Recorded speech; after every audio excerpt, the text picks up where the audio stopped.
கூத்து போகடா வழியா எல்லாம் போகடா பாப்பா ஏண்டா கண்ணு அம்மா கொஞ்சம் ஓய்வு எடுத்துக்க கூடாது? சரிம்மா ஓய்வு எடுத்துக்கப்பா.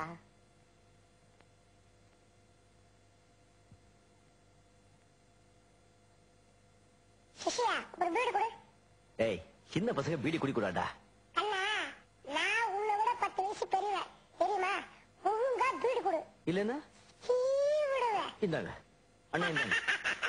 Very good.